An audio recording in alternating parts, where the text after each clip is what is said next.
Mari bergerak bersama guru penggerak, menebar manfaat bagi pendidikan merdeka. Lekas bergerak dalam pendidikan penggerak, ciptakan generasi unggul penopang bangsa. Mari bergerak, lekas bergerak, dan selalu menggerakkan.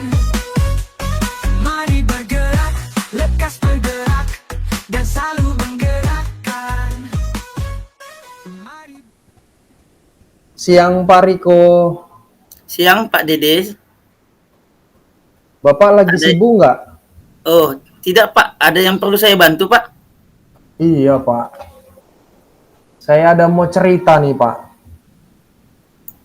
Saya ada Silakan. kendala Pak. Iya. Iya, Oke. saya ada kendala nih Pak.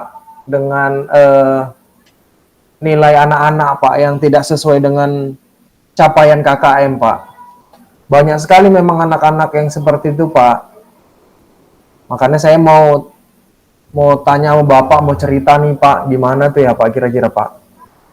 Oke ya Pak ya. Berarti mengenai nilai yang anak-anak yang tidak mencapai nilai KKM ya Pak ya? Iya bener Pak. Oke. Itu yang jadi masalah Bapak ya? Iya Pak. Oke. Kau boleh tahu Pak, apakah ini terjadi di setiap kelas atau hanya ada satu kelas saja yang Bapak identifikasi masalahnya? Bagaimana? Iya, Pak. Ada satu kelas saja sih, Pak. Mungkin karena memang di kelas itu ada beberapa siswa yang memang sangat anjlok nilainya, Pak, dia gitu. Daya minat belajarnya sangat berkurang, Pak. Seperti itu, Pak. Oke. Kalau boleh saya bertanya, Pak, kira-kira menurut Bapak, apa sih sebenarnya yang membuat nilai anak-anak itu rendah? Bisa coba Bapak ceritakan? Mungkin, Pak, cara belajar mungkin, Pak, dan motivasi mungkin, Pak, yang kurang mungkin, Pak, yang membuat anak-anak menjadi kurang semangat untuk belajar, Pak. Oke, karena proses belajar mengajar ya, Pak ya? Dan motivasinya ya, Pak ya? Iya, benar, Pak. Oke, kira-kira nih Pak, saya ingin bertanya, menurut Bapak, apakah anak-anak tertarik tidak dengan pelajaran yang Bapak sampaikan? Apa ya Pak ya, seiring perjalanan proses belajar mengajar, bagaimana sih respon mereka? Itulah lebih singkat dari pertanyaan tadi Pak. Bisa Bapak ceritakan? Kayaknya anak-anak tidak tertarik, Pak, dengan pembelajaran saya, Pak. Makanya banyak juga sih nilai mereka yang anjlok, mungkin karena kurang tertariknya mereka untuk belajar di pembelajaran saya sih, Pak. Oke, baik ya, karena tidak adanya ketertarikan ya dengan pelajaran ya Pak ya. Oke, baik. Saya ingin bertanya lagi Pak, biasanya dalam proses belajar mengajar nih Pak, Bapak menggunakan media apa dalam proses belajar mengajar kalau boleh tahu? Untuk media, Pak, saya hanya menggunakan media yang ada di RPP doang sih, Pak. Kayak belajarnya hanya mencatat gitu doang, Pak. Habis itu mendengarkan doang, Pak. Oh, hanya mendengarkannya. Berarti Bapak Dede kira-kira pernah nggak Bapak Dede mencoba metode lain yang Bapak gunakan ya? Ya, yang apalah istilahnya yang lain dari metode pembelajaran Bapak yang Bapak gunakan dari modul ajar atau RPP. Pernah nggak Bapak menggunakannya? Tidak pernah, Pak. Saya menggunakan metode demonstrasi saja, Pak. Oh, demonstrasi ya Pak ya? Iya, Pak. Itu dia, Pak. Kalau seperti itu Bapak Dede, kira-kira ada nggak cara lain agar anak-anak lebih antusias? Ini menurut Bapak ya, bagaimana? Ada nggak cara lain yang sebelum Bapak datang sama saya nih untuk menyelesaikan masalah ini? Ada nggak yang terbenak di hati Bapak memakai metode lain atau memakai cara lain agar anak-anak antusias dalam pelajaran yang Bapak sampaikan? Ada sih, Pak, cara lain yang untuk mereka mungkin nantinya bisa semangat, Pak. Saya mau membuat nantinya ada kelas ice breaking, terus nanti ada video, terus menggunakan PPT waktu pembelajarannya agar anak-anak lebih senang dan semangat, Pak. Iya, gitu Pak. Saya rasa yang ide Bapak buat sudah bagus tuh untuk memecahkan masalah ini. Jadi coba Pak, kalau apa ya, masukan dari saya untuk Bapak, coba selain dari metode atau media pembelajaran yang Bapak gunakan itu coba Bapak atau lebih dikembangkan agar lebih menarik perasaan si anak, agar lebih antusias si anak untuk mengikuti pelajaran Bapak. Ya, sehingga nanti nilai itu lebih mencapai KKM gitu. Oh, Gitu ya Pak seperti itu ya, Pak. Iya, tapi nanti Pak, kalau misalkan Bapak sudah coba nih, ya kan, tapi signifikannya tidak terlalu tinggi perubahannya. Coba nanti Bapak konsultasi kepada orang tuanya, mungkin ada faktor lain yang mempengaruhi si anak untuk tidak antusias atau tidak memotivasi atau kurang gairah untuk mengikuti pelajaran Bapak. Kemungkinan kan bukan hanya di pelajaran Bapak yang seperti ini, mungkin di pelajaran guru lain. Coba nanti Bapak panggil orang tuanya. Silakan Bapak berkolaborasi dengan orang tuanya, cari titik permasalahan. Kemungkinan ini ada penyebab masalah dari keluarganya, sehingga masalah keluarga itu dibawa ke proses belajar mengajar di sekolah, seperti itu Pak. Iya, benar-benar Pak. Terima kasih Pak. Nanti akan saya buat ya seperti yang Bapak bilang tadi Pak. Akan saya datang ke orang tuanya untuk mengobrol untuk anaknya supaya belajarnya lebih maksimal lagi pastinya Pak. Iya, benar Pak. Jadi kan kita tidak hanya menitik beratkan permasalahan ini hanya di kita saja Pak, di sekolah. Kenapa? Kita harus memperhitungkan kemungkinan-kemungkinan yang terjadi.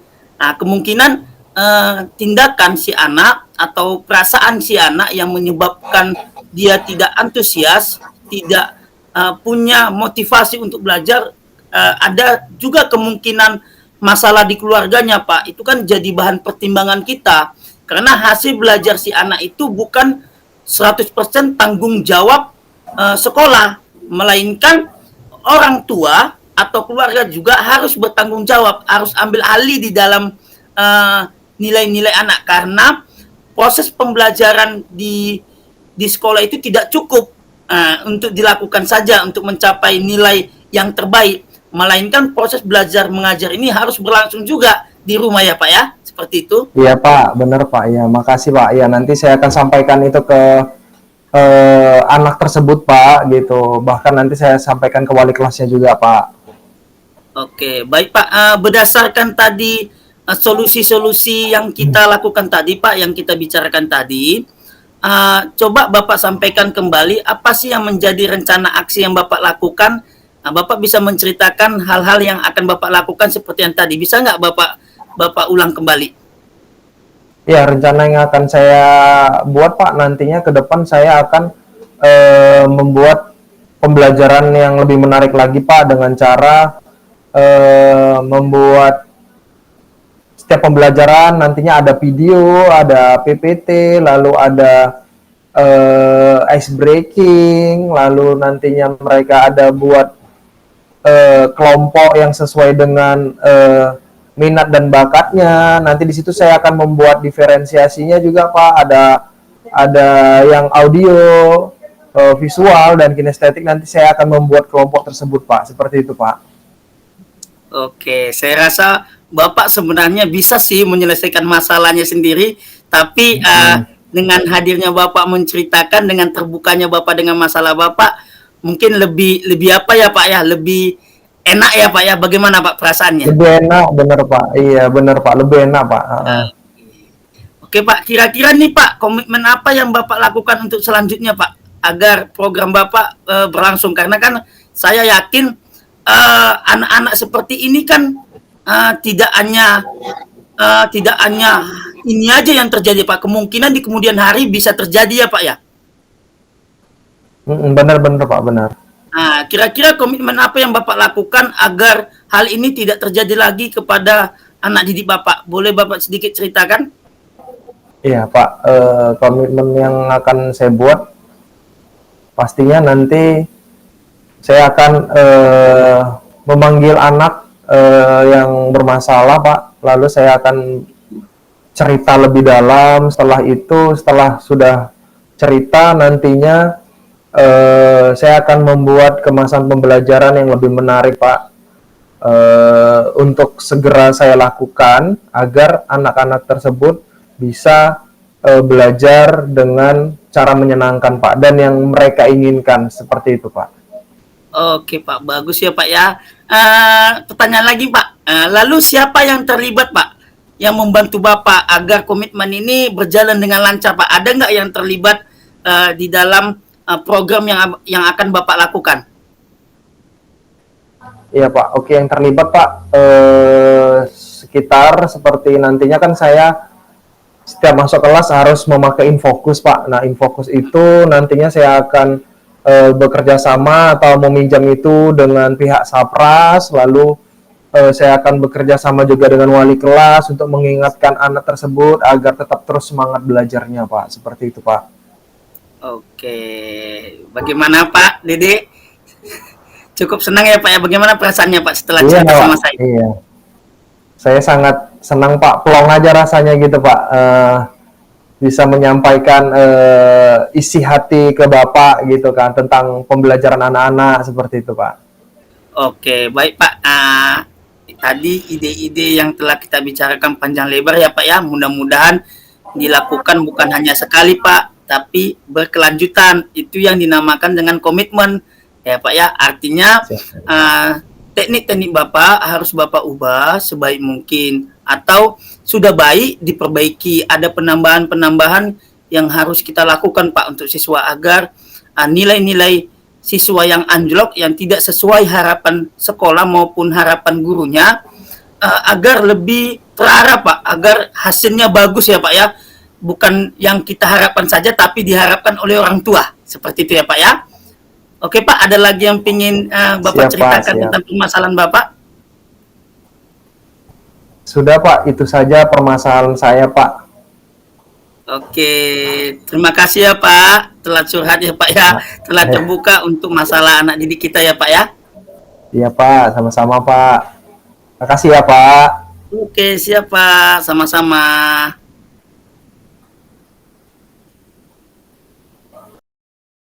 Oke, Pak Dede, saya akan akan menampilkan atau memaparkan refleksi dari latihan coaching kita ya Pak ya. Siap Pak. Izin share screen ya Pak ya. Iya Pak. Oke. Sudah cukup jelas Pak? Sudah Pak, sudah cukup jelas Pak. Oke, ini refleksi dari latihan coaching. Berdasarkan refleksi diri ada beberapa pertanyaan, yaitu apa yang sudah berjalan dengan baik selama percakapan, apa yang masih perlu diperbaiki atau ditingkatkan, apa yang Bapak Ibu lakukan untuk tetap dalam kondisi presence sebelum dan saat melakukan coaching, lalu apa yang Bapak Ibu lakukan untuk memperbaiki atau meningkatkan. Untuk refleksi yang pertama ya Pak ya, apa yang sudah berjalan dengan baik selama percakapan, yaitu selama diskusi beberapa aspek sudah berjalan dengan baik ya, melibatkan pemahaman konsep coaching dalam pendidikan, keterampilan komunikasi dua arah yang sudah berkembang dari yang sesi latihan, kemampuan menyampaikan ide juga sudah berkembang secara efektif. Lalu refleksi yang pertanyaan kedua, apa yang masih perlu diperbaiki atau ditingkatkan? Memang ya Pak ya, terdapat aspek-aspek yang perlu perbaikan Pak, gitu. Karena ada kekurangan juga ya Pak ya. Benar Pak, benar. Seperti keterbatasan dalam menahan diri untuk tidak ikut curhat dan memberikan solusi seperti yang pernah kita lakukan ya Pak, dan menceritakan pengalaman sendiri. Ini sangat sulit Pak, karena kemarin pun di sesi kita latihan itu hal seperti ini juga timbul, tapi Iya. di sesi praktiknya juga rasa itu timbul juga Pak gitu. Tapi ya gimana ya? Ya syukur tadi hanya perasaan nggak sampai tertuang ya Pak ya di dalam percakapan Benar, kita Pak. ya Pak ya. Oke. Iya, iya. Yang ketiga ya Pak ya, untuk tetap hadir sebelum dan saat coaching, ya itu membatasi diri dari hal-hal yang mengganggu fokus dan konsentrasi Pak. Karena kalau tidak fokus atau konsentrasi, maka tadi praktik kita pasti berjalan dengan tidak baik Pak. Nah, jadi Benar, Pak. saya membatasi diri Pak dengan hal-hal yang mengganggu fokus dan konsentrasi. Jadi saya fokus sebelum dan saat coaching gitu Pak.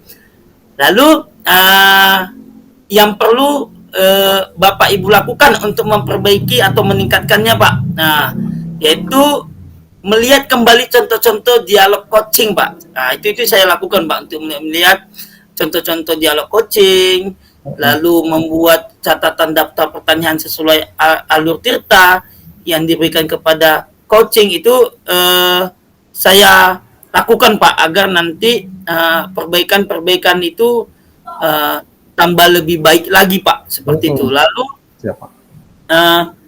bagaimana umpan balik dari coach dengan menimbulkan pertanyaan apa yang Anda rasakan pada saat di coaching, seperti itu Pak ya. Pada saat di coaching oleh Pak Dede ya, saya merasa canggung sih Pak, ya, kaku dan bingung, harus memikirkan jawaban dan mencari solusi atas permasalahan yang sedang saya hadapi. Karena Bapak sebagai coaching ya Pak ya, coach ya, sebagai coach pasti untuk mengidentifikasi masalah yang timbul dalam permasalahan saya, pastikan ada beberapa pertanyaan yang Bapak sampaikan, kan seperti itu. Jadi pertanyaan-pertanyaan yang Bapak sampaikan pasti ada yang sudah Bapak daftar ya, Bapak tulis pertanyaan-pertanyaan itu, tapi tidak saya ketahui Pak ya. Itu yang kadang membuat saya agak sedikit canggung, kaku. Tapi selain dari situ saya cukup senang sih Pak, telah di coaching oleh Bapak, sehingga nanti masalah-masalah saya dapat saya selesaikan dengan baik. Seperti itu Pak, refleksi dari saya mengenai latihan coaching Pak. Siap, mantap Pak. Oke Pak ya, saya izin stop share ya Pak ya. Iya Pak, iya Pak. Oke, terima kasih ya Pak Dede. Sama-sama Pak.